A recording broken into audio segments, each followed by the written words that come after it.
Secretary to the Mayor at 10 ng aking mga kasamahan na sa punong ekutibo, sa ating District Director General Guzman and the members of the Manila Police District, the men and women, officers, to our fellow co-workers in the national government, at sa ating mga konsihal na nandito na pinamumunuan ng ating Vice Mayor Chi Atienza, and our Majority Floor Leader Monyo Pangco, at sa lahat ng manggagawa, lingkod bayan ng pamahalang lungsod ng Maynila.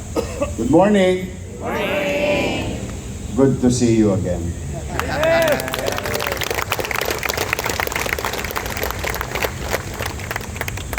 Loobin nawa ng Diyos, this is our first of 468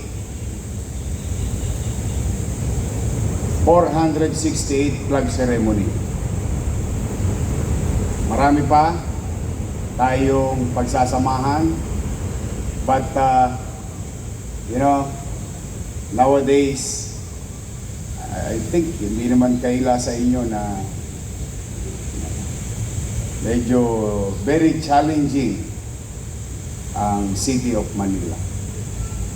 Physically and fiscally. We are, I don't want to sugarcoat anything. Basta let's just focus and accept the problem, because in problem solving, acceptance is the key.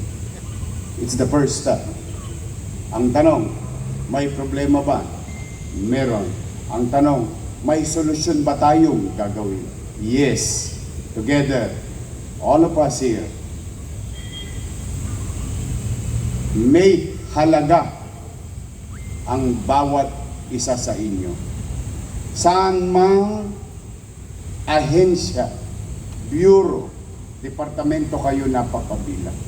Hindi kayo nailagay dyan nang wala lang.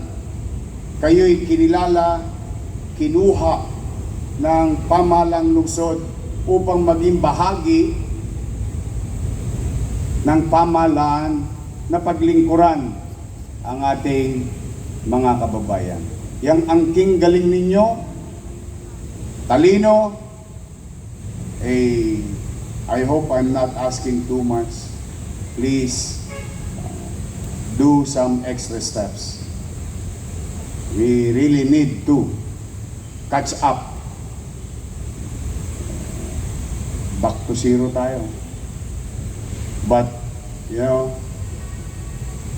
if there is one good thing about the situation, sanay ako nang wala.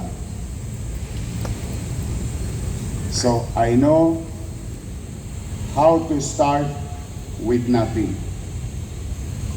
And I know how to begin. And I hope samahan ninyo ako muling magsimula na maibigay natin sa ating mga kababayan dito sa lungsod ang malinis, maliwalas at panatag na pamumuhay. Wala ko ibang hiling sa inyo, kundi galingan nyo lang. Now, in return, and let this be, put it on record, binabalik ko yung dating polisiya ko na sinimulan ko na dati. Kaya lamang binago-bago dahil mas lamang ang malapit sa kusina sa mga nagdaang panahon. Now, to all of you here listening, and please send this to our fellow workers. Mag-apply kayo ng promotion based on merit ang promotion natin muli sa lungsod ng Maynila. Marami sa inyo dyan, alam ko natapakan ang paa ninyo. Minsan nga nagugulat kayo bigla na lang pumasok sa opisina, yung bagong appointment mas mataas pa kaysa sa iyo. Tama. Opo, alam naman natin yan. Sabi ko nga sa inyo, in problem solving, you accept the problem, then we introduce solution. Nung araw, saksi ang Diyos, 98% ng na-promote na permanent, hindi ko kilala, hindi ko nakita. At alam din niya ng mga na-promote noon, ni hindi niyo ako nakamayan. What is the basis of that promotion or giving permanency sa kanyang kinalalagyan? Ay simple lang, based on merit. So, huwag na kayong kabahan. Kung hindi kayo malapit sa akin, hindi kayo mapopromote. Hindi, mag-apply kayo ng promotion ninyo at based on merit and time of service sa atin dito sa lungsod. At ito naman ang paalala ko. Siyempre, hindi naman ako napunta rito ng mag-isa lang. Meron din akong mga kakamping dala-dala. O, kung kukuha rin lang naman kayong item, ang kunin nyo na, yung sa dulo ng walang hanggan. Hindi yung kayo pa nasa unahan. O bakit? Eh may nauna sa inyo eh. Yeah. True that we have to accommodate you if you are qualified. But maging magalang tayo sa mga kasamaan natin sa loob na opisina na magiging katrabaho natin. Kaya, Madam Jo Quintos, you know the drill. Repeat order lang to. Please, huwag kayong mahihiya. Lalo na kung halimbawa, kayo'y paritiro na. Marami na bang paritiro rito? Good luck sa inyo.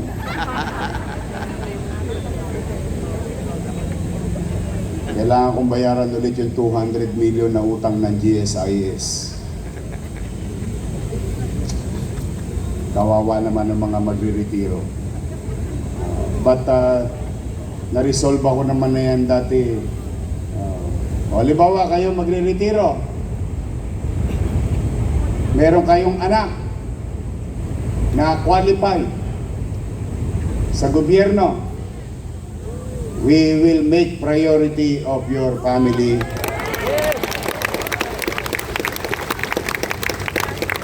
Doon man lang malingon kayo ng pamahalang lungsod na pinaglingkuran ninyo for 20, for 30 years. As a matter of gratitude, as long as they are qualified, they can do so. Yun man lang maipamana nyo sa kanila. Sa mga oras at araw at gabi ng pagpupuyat, pagsusobra ng oras ng pagtatrabaho ninyo, sakripisyo nyo sa trabaho sa gobyerno ng Maynila para sa ating mga nasasakupan, doon man lang masuklian kayo ng pamahalaang lungsod ng Maynila. Sa MTPB, nako, magtino kayo. Siguro naman narinig na ng direktor ninyo na si Dennis Biahe. Ang traffic enforcement is traffic assistance. Hindi violation lagi ang hinahanap natin. Anyway, may huli o wala, may sweldo. Yes. Ang tanong lang naman, kailan? Opo, buti na sa umpisa pa lang, malaman nyo na. Ang sabi, di ba? Ang nagsasabi ng tapat, nagsasama ng? Oh, hindi ko alam kung aabot ang sweldo ninyo sa katapusan. Yes. That's how we are ruined. But don't worry, katulad ng sinabi ko kay Jazz, sabi ko, Jazz, basta tayo empleyado muna. bago kontraktor. She knows it naman from the beginning. And the good thing about Jazz, pro-employee rin si Jazz. So, lahat ng bimpo, pipigayin ko. Makasweldo lang tayo sa katapusan. Para na tayo yung ano ngayon. Minimum age earner, hand to mouth. May kita, may chicha. Ganun po ang sitwasyon natin. But don't worry, I don't want to ruin your week. I'm just trying to, state the facts that we are really in a fiscal ICU. To our people in Manila. So ulitin ko ha, ang gusto kong makita, promotion, permanent. At Madam Jo, Consiel Jo, ayaw ko mapopromote dala ng tagadala lang ng bag ni Ma'am. May direktor. And so, let's give merit and credit to those people who deserves to be promoted. Ngayon, sa ating bisita, may mga bisita tayo rito, may magdo-donate ng 2 motor. Yes. Mabasa sana kayo ng ulan, nang dumami pa kayo. Magandang Lunes, umpisa na ng pagbubukas. But now I'm going to address the people of Manila here. And let me take this opportunity to address our citizen. I assume 12:01 last Monday, facing chaotic filth like Smoky Mountain in most of our avenues and boulevards in the city.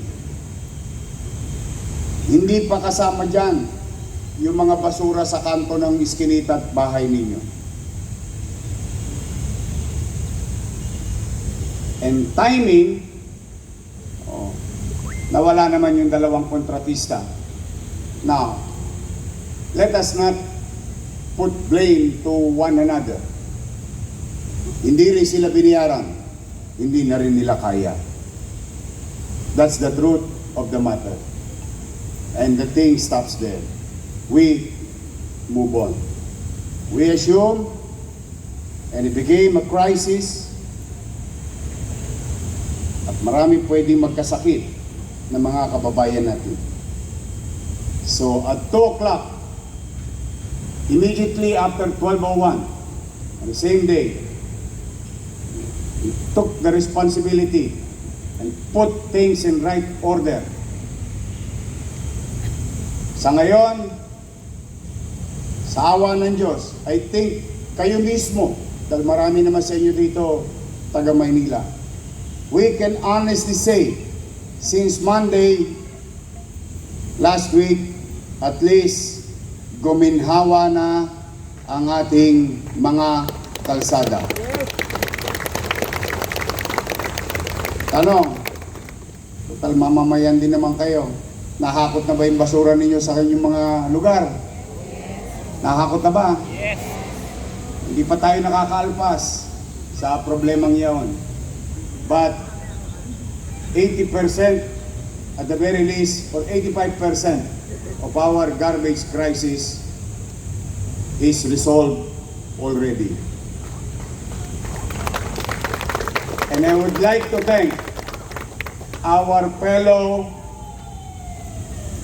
employees in the city government. I hope hindi naman kalabisan sa inyo. Palakpakan natin yung mga taga-DPS. Yes. City Engineering. Yes. MDRRMO. MTPB. Nagtulong-tulong na po lahat. Utilizing whatever is left, maximizing and utilizing it properly. At siyempre, maraming salamat, Lionel Waste Management. I hope to the next leaders of this city, always be reminded of our history. In 1992, in 2019,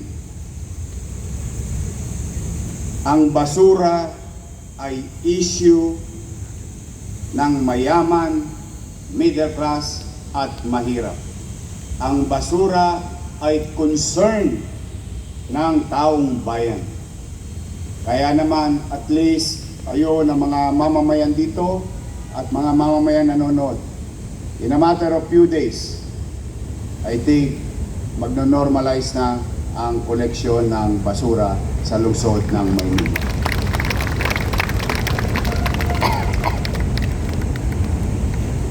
One problem down.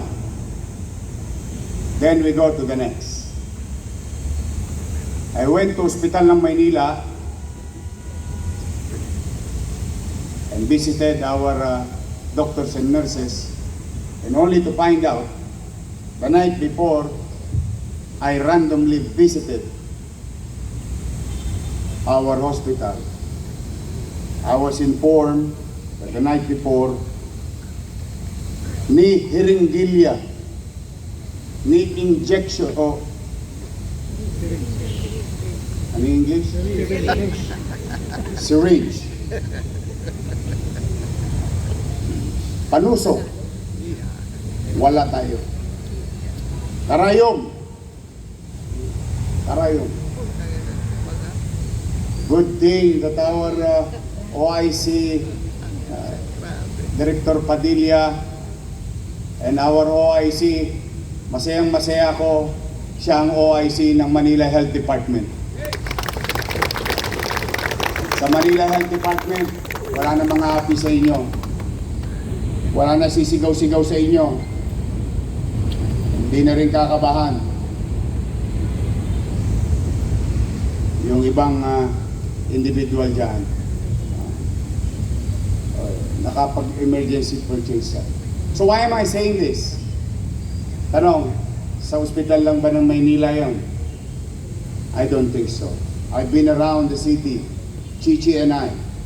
Ang reklamo ng taong bayan, ang meron lang tayo sa ospital, Togmolodon, Yakapsul, at Kispirin, at Simangot. Health centers, wala rin. Dahil lamang sa kagustuhan ng ilang individual.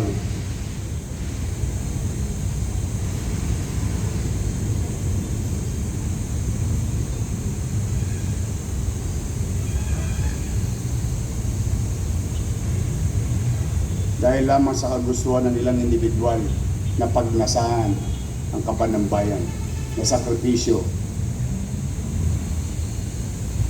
ng ating mga kababayan. But those are the things of the past. This week, despite of that amount, or what you call commercial obligation to our suppliers who pulled out already last September, but nobody told you, who pulled out already last February, but nobody told you, because they cannot take such recurrence of obligation, unfulfilled obligation of our city.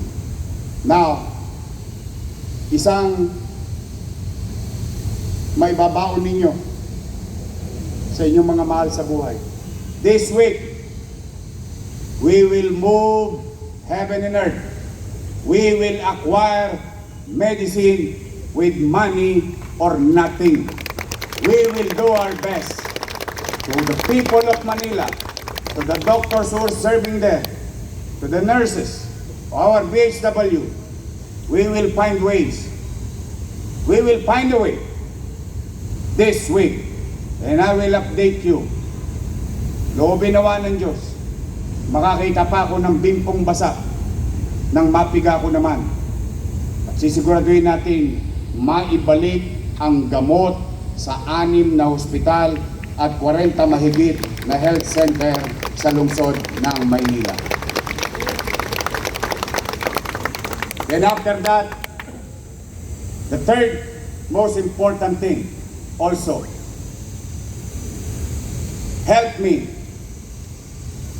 address our fiscal problem. Wala akong hingin sa inyo sobra. Ang hiningi ko lang, yung takda, pumasok sa kaban. Huwag kayong mag-alala, wala na mga abogado rito na nangaharang at nakikialam ng kanyang departamento.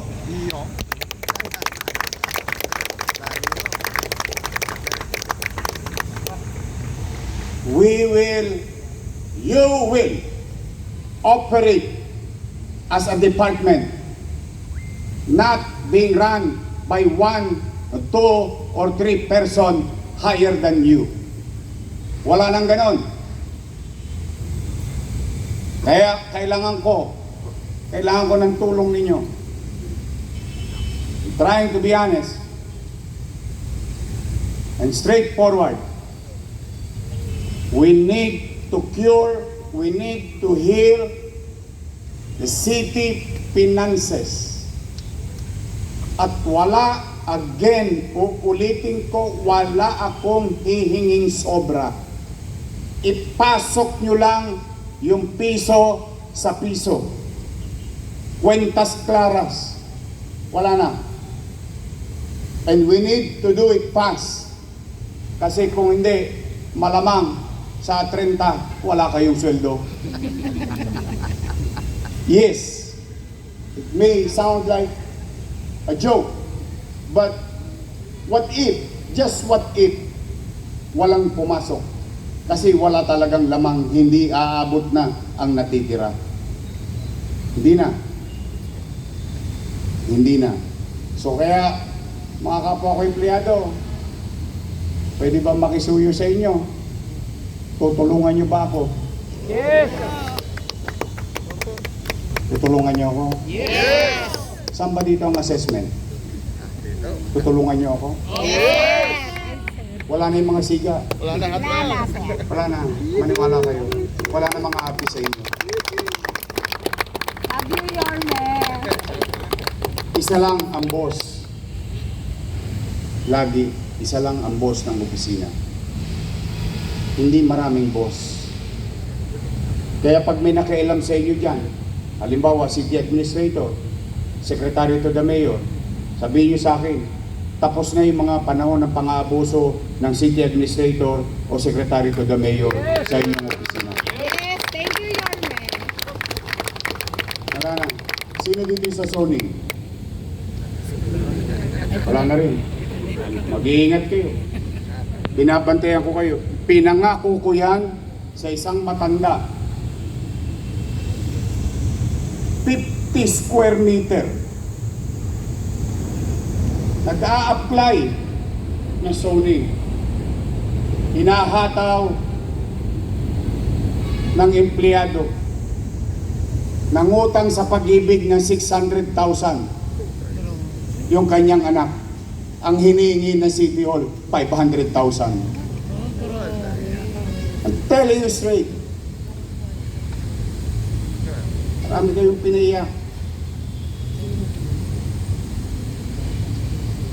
Gusto ko bangon natin ang puri natin. This is your chance. Do it with me.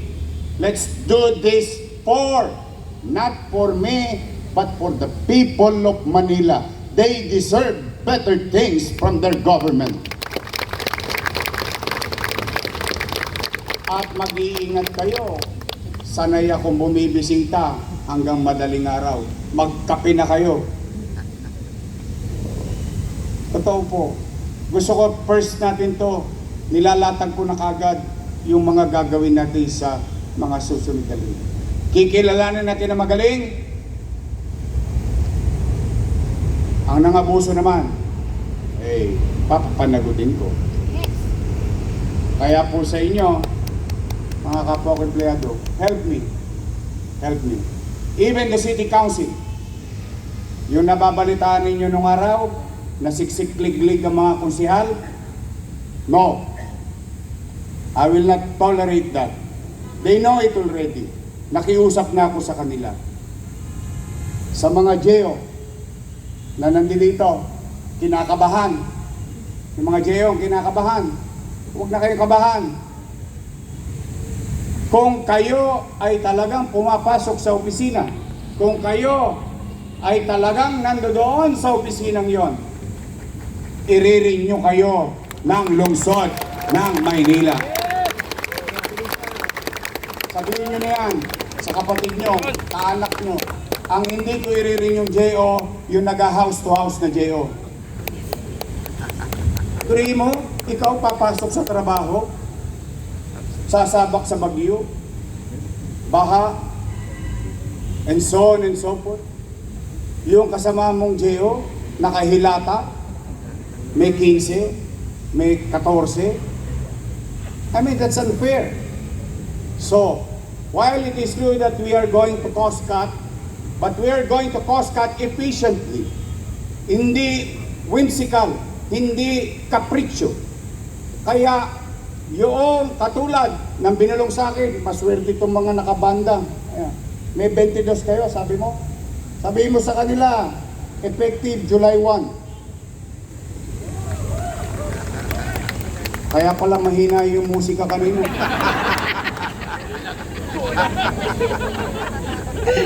Kulang-kulang na. Nakakaawa naman. Hindi, pumanatag kayo. Walang politika rito. Warm bodies, functioning, being utilized by the city and your offices. You tell them, your department head will know this later on. Pero gusto ko na kayo na, sa bibig ko na mismo ninyo marinig. Papasukin nyo sila, kasama sila ulit sa pamahalang lungsod ng Maynila.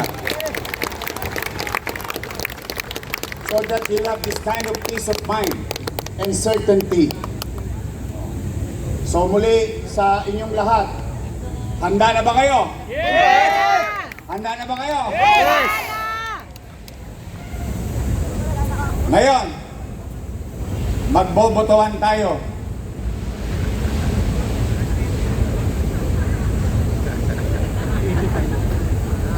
Mag-e-election tayo. Taasan ang kamay so that you will know.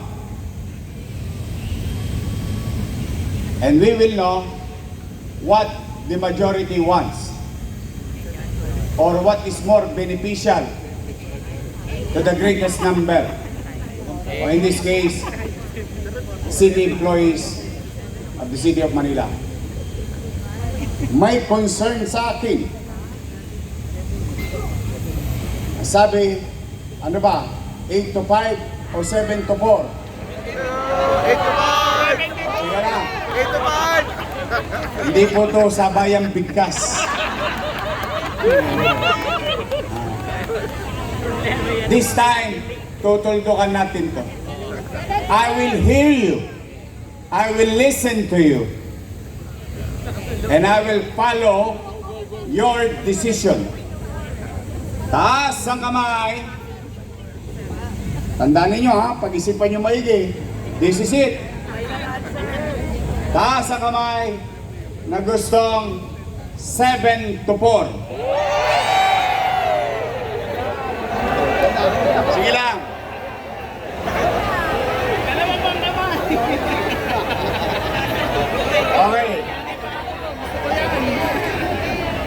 Okay. Okay.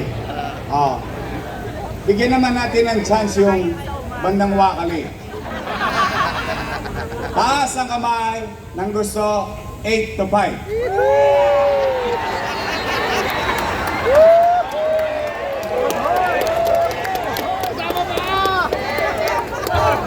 Tawag yan. Ayan ang resulta ng nakaraang halalan. Mudslide. We are 7. Yes! 7 to 4 na. Remember, Mapaaga it tayo, is sir. your will. It is your request. It is your voice. Now you have a city government who listens to you. Yes! Okay? Okay? So 74. 74! Yes! Oy, mga department head sa bureau, walang 7 to 4 sa akin. Ha? Broken hours po kami. Sa totoo lang, oh. Siguro nakaka 30 hours pa lang ako na total na tulog since Monday. But that's the least of your problem. So, 7 to 4. We're okay? Yes! I love you. Love you! Meeting ko ha. Huwag kayong mahihiyang magpa-promote kasi wala kayong kakilala. Please. Huwag. If you feel that you deserve it and you're due and it is may merit, you have a city government who can see these things. Okay? Maliwanag ba? Yes. Oh, that's it for today. Mag-iingat kayo. Kailangan ko kayo. Again, I alone cannot do this on my own. I need each and every one of you. We have to come together. That includes our people. Because together, we can make Manila great again. Magandang araw. Pagpalain nawa kayo ng buong may kapal. Manila! God first! Thank you.